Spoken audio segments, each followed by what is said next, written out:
I'm Dave Arnold from Booker and Dax, and First We Feast called me because Ross here in the office makes the absolute worst nachos at lunchtime, and I'm here to up his game. Ross? Yeah. Hey, I'm Dave. Hey, good to meet you. Good to meet you. I'm here about your nachos. They suck. They really do. They're terrible.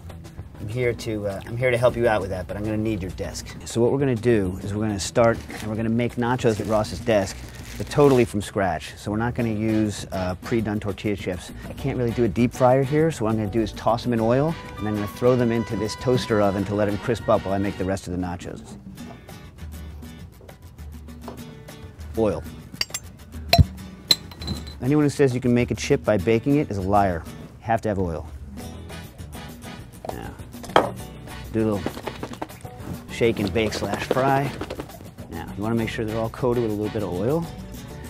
You want to spread them out. Put those in the toaster oven around 350, 375. It doesn't really matter, because what we're doing is just getting rid of the water that's in the tortilla and then letting it soak up the oil so that it tastes like a fried tortilla chip. All right. So while that's going, we're going to work on the beans. I like to have nachos on my beans. One thing that's really sad about this is just like cheese and chips. It's not even the right kind of cheese, but you know, we'll deal with that later. But I like a little refried beans. I'm going to trade time for safety. So I'm going to do something that's incredibly stupid and dangerous, but will allow me to cook these beans in about 15 minutes from completely dry. This is a sealed container under which no circumstances should you ever heat it the way I'm about to heat it.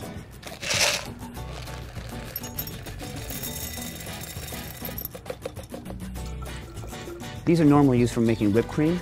They actually have a safety valve in them, so it won't blow up. I'm also monitoring the temperature on the inside, and therefore also the pressure, in a non-standard way.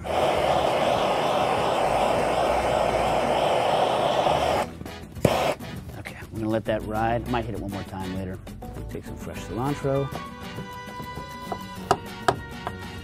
I'm gonna do a little bit of a non-standard guacamole, because I'm gonna put cumin in, and I'm told by all of my Mexican friends that this is like a bad idea. I don't care because I like it and I'm making them. Yeah. Now you can use like regular old sour cream, but I really enjoy this crema mexicana one. I like a little lettuce also on nachos.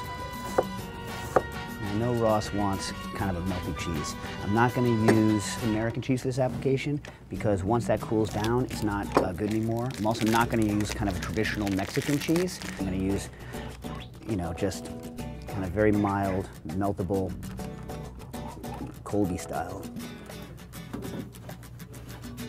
Now we just pulled the chips out of the oven. You can see they're super crunchy, they're thick, like real restaurant style, not what they call restaurant style in the store. I'm just going to get rid of a little of the excess oil. I don't know Ross, so I don't know whether he's all hinky about a little excess oil on his chips. Now I'm going to vent it and see how well the beans were cooked. Hopefully they're good. Let's try one. Oh, yeah, they're perfect. They're tender. They're cooked. They've already got a little salt in them, which I like. Now, this texture would be okay for like a rice, like a beans and like a refried beans and rice kind of a situation. But I think because we're going to be putting on a nacho, I want a little more kind of a sauce, drippy consistency. I'm going to pour a little bit of the bean juice back in. We are ready to assemble. We got our chips, we got our refried beans, we got our cheese. What we're going to do to melt the cheese, instead of the microwave, it's kind of nasty, we're going to use a piece of equipment that I invented called a Searzall. And what a Searzall does is it turns a torch, the same torch I was using to cook the beans, into a handheld broiler.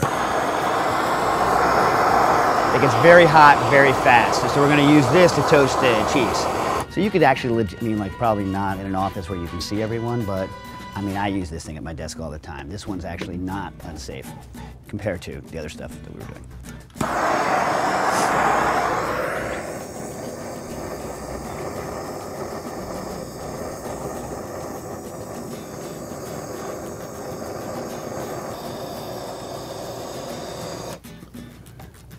I'm going to put some lettuce, because I like it that way, but I'm going to let Ross put on his own salsa. His nachos here, and guacamole. I'm not going to give him a choice on this. Got find if I give people a choice on the onions, they don't put it on, but they want them. And this, because I don't know how hot he wants it. And there you go. There's Ross's new style nachos. It's done the right way at his desk. Holy shit. This is your next level desk nacho. It's like, it tastes like it was made in an oven. I can't even taste the torch. Yeah, no, it's just like works like a broiler. I'm telling you, man, you're gonna want one of these at your desk, even if you don't make the guacamole. Hey, you wanna make your margarita while you're eating your nachos? That would be terrific. All right.